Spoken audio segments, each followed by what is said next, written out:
everyone. My name is David Sternfeld. I'm from Eastern Region Southeast Council, and I'm so very excited to be interviewing Brett Gelman today. How are you doing?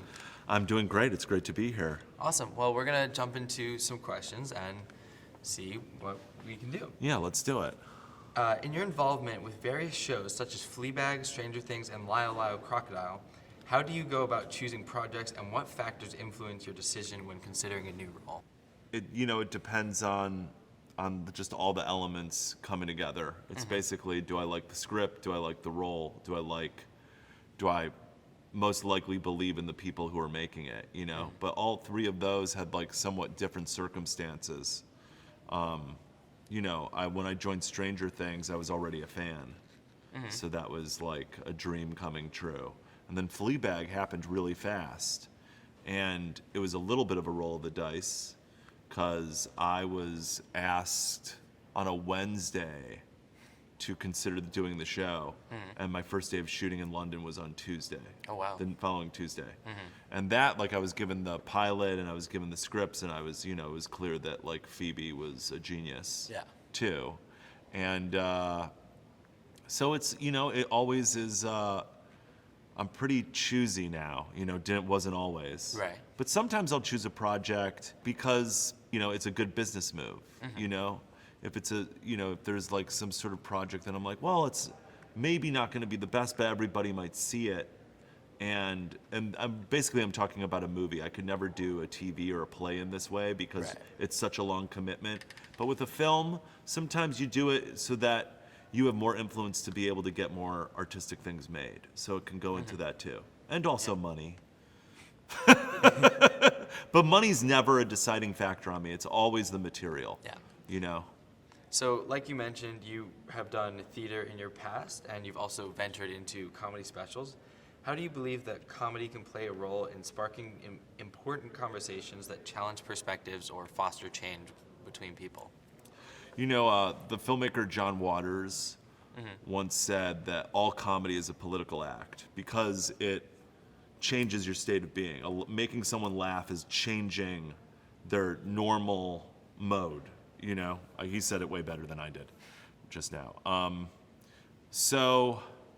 I just think, well, first of all, our people, one of our superpowers is being able to laugh at what Joan Rivers called laughing at the dragon, just like laughing at the darkest thing. And I think that in doing that, in satirizing darkness and human flaws, I play a lot of flawed characters, and so in doing that, it shines a really empathetic light on them, and in making fun of them, it lightens it in a way so that it can almost make you take it more seriously because it's not being beaten over your head. You're seeing it in a different type of way so that then you can think about it more and make your own decisions about it, and you can actually address it without feeling threatened or overwhelmed in that moment. Yeah, absolutely. Being here at BBYO's Centennial IC, what does it mean for you to be here and address Jewish teenagers from around the world, and how does this experience hold personal meaning?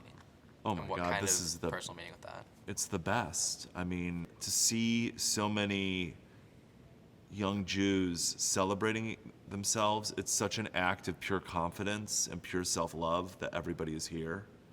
And everybody's really standing up for their identity by being here. But it's no small thing to declare that you're Jewish at any point in history, but now especially with what's going on.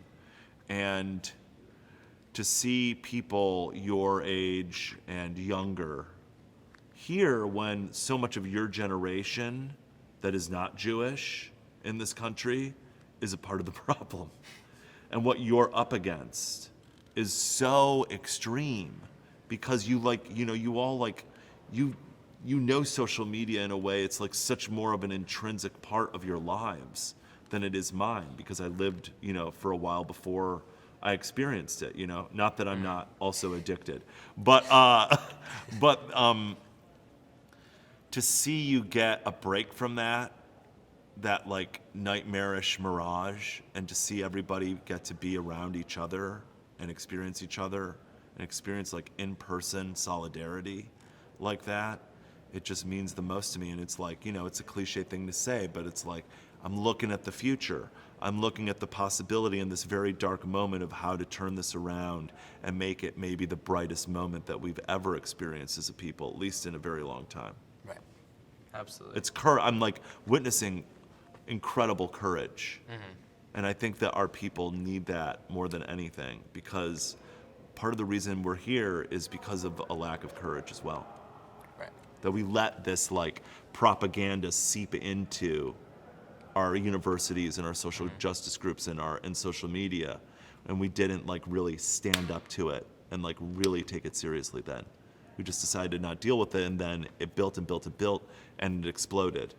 And I'm not blaming us for this happening, let me be very clear, but now it's like I'm seeing this is an act of defiance as well, everybody being here today. Thank you, Brett, so much for joining us, and thank you, everybody, for watching.